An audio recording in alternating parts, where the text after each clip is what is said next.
దేవుని నామానికి స్తోత్రాలు. ప్రియమైన సహోదరి సహోదరుడా, ధైర్యంగా ఉండండి. విశ్వాసంతో ప్రతిరోజు ప్రభువు పాదాల చెంత ప్రార్థిస్తూనే ఉండండి. ఉదయం లేచి దేవుని పాదాల చెంత ఈ దినం ప్రార్థించావా? దేవుని వాక్యాన్ని చదివావా? దేవుని వాక్యాన్ని చదివి దేవుణ్ణి స్తుతించాలి. వాక్యం మన జీవితంలో ఆశీర్వాదాన్ని కలిగిస్తుంది, మన ప్రవర్తనను చక్కపరుస్తుంది.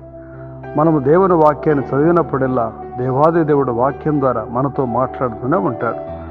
మనము విశ్వాసంతో ప్రార్థించి వాక్యాన్ని చదవాలి. మనము అధైర్యపడొద్దు. మన ప్రార్థనలు విన్నపాలు దేవాది దేవునికి తెలియపరుస్తూనే ఉండాలి. దేవుని వాక్యం ఈ విధంగా సెలవిస్తుంది. యెషయా గ్రంథం 49వ అధ్యాయం 13వ వచనం. శ్రమ నొందిన తన జనుల యందు జాలిపడి యెహోవా తన జనులను ఓదార్చి ఉన్నాడు. ఆకాశమా ఉత్సాహధ్వని చేయము, భూమి సంతోషించుము, పర్వతములారా ఆనందధ్వని చేయుడి. అవునండి, శ్రమ పొందుచున్న తన జనుల పట్ల దేవాది దేవుడు జాలిపడుతున్నాడు. ఆయన ఓదార్చే దేవుడుగా ఉన్నాడు. అందుకే ఆయన అంటున్నాడు, ఆకాశమా ఉత్సాహధ్వని చేయము, భూమి సంతోషించుము, పర్వతములారా ఆనందధ్వని చేయుడని వాక్యము సెలవిస్తుంది. నీ జీవితంలో సంతోషాన్ని ఆనందాన్ని కలిగించే దేవుడు ఈరోజు నీతోనే మాట్లాడుతున్నాడు.